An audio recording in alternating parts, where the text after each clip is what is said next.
Solarpunk is not just an aesthetic, it's a vision for a brighter, sustainable future. My name is Isaiah Hernandez and this is Queer Brown Vegan. My platform is to bring you environmental education that's focusing on intersectional issues rather than ignoring them. If you like what you see here, be sure to like, comment, and subscribe because it helps me grow my channel and bring you more educational content.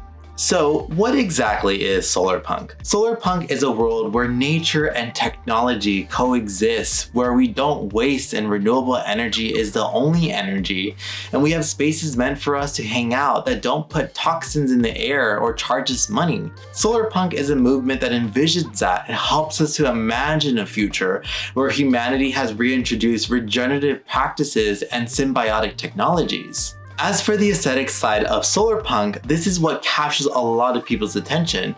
Drawing on African and Asian styles, imagine lush greenery solar panels covering rooftops and sustainable architecture in parks all around. Solarpunk can inspire us to visualize a world where cities are transformed into thriving hubs instead of traffic-filled pollution centers. Everything from energy, food, travel, manufacturing, and culture have been reimagined through Solarpunk.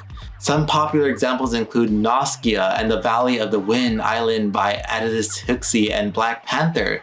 They explore the themes of sustainable futures and aesthetically inspire us to be more creative about the ways forward and the ways that we can design a society that is more harmonious.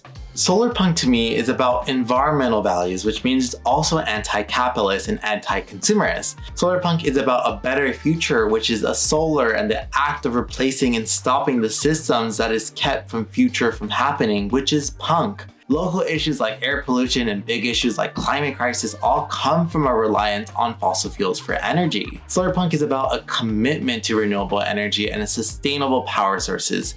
On a deeper level, I think things like solar panels, wind turbines, and other clean energy sources would also be owned by communities, not private operators. There are other issues with renewable technology, but the sooner we change, the more loss we can prevent. The movement also uplifts things besides technology. Solarpunk places a strong emphasis on DIY crafting, community, and collaboration. For example, neighborhoods coming together to create a rooftop gardens, green spaces, and sharing support are all very Solarpunk.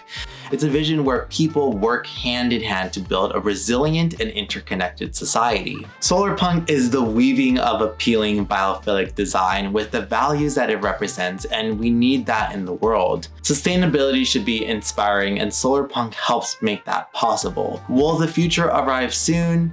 In some places it already has, whether it's community, solar, walkable cities, or sustainable architecture. We only need to look a little bit more closely to see that not everything is bad. When I first heard about Solarpunk, I was very fascinated by it because growing up, my sister was a punk. And this is maybe like during her teenage years, and I was like a kid and I always looked up to punks. I really always tell people that people who are formerly punks or people who are punk in their own way are the most like radical, down to earth, leftist type of people that actually really believe in very progressive values. And I think that's because punk has always been seen as a resistance to the dominant forces that tried to oppress. And I think one of the things I got really inspired is that I first learned about steampunk first.